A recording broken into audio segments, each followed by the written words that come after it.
Hey, it's Lauren Ohayon, and in today's video, I am going to show you how to do a deadlift if you have a prolapse or a diastasis recti. I am not saying I think everyone who has a prolapse or diastasis should be doing deadlifts. I'm saying that if you are doing them, here's what you want to know. We're going to talk first about your form, and then we're going to talk about your core engagement strategy. So with the form, what I see most often happening, well, let me show you a deadlift, right? So in a deadlift, we're bending at our hips a little bit, bending at our knees a little bit, grabbing onto something heavy. It can be a bar or weights or a kettlebell. And we're coming up, and then we're just going down and up. What I see happening often with this is that people lack the hamstring ability. They lack the length in their legs to be able to untuck their booty. And what they end up doing is this. So they end up coming up and down, or they start off great, but then they get to here and there's no more ability for this to move, so they round their back here. Okay, so you really want to be mindful of that. That's really important. The other thing I see happening a lot, especially on the way up, is this thrusting activity. Okay, so I know a lot of coaches recommend to thrust. I am not a big fan of the thrust at all. I don't see the point.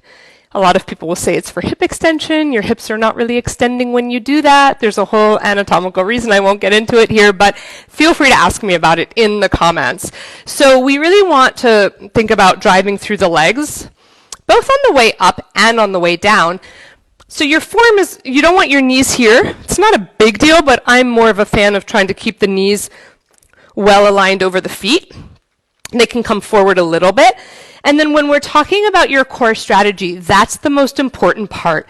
And what I see a lot of people do is as they lift whatever it is that's heavy up, they bulge their core forward. So their abdominals push forward, right? And that's exactly what you don't want to be doing if you have a prolapse or a pelvic floor diastasis. So you really want to think about this. Exhaling, your abdominals draw in. If you cannot maintain that on your lift up and down, the load is too heavy. So you go up and down, exhaling, exhale, exhale, exhale.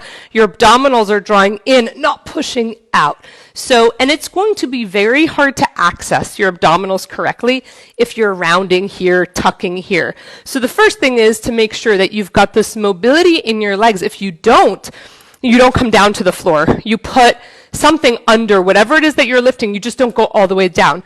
So maybe your starting point is here, and you're just doing this.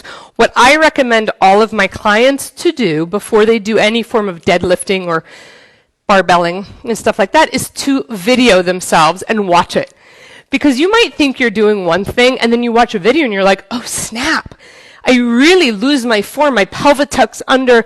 My back rounds, I lose all of my form. And so those are the deadlift tips. I love deadlifting. I'm a fan, but you've got to have your form and your core strategy in really good place.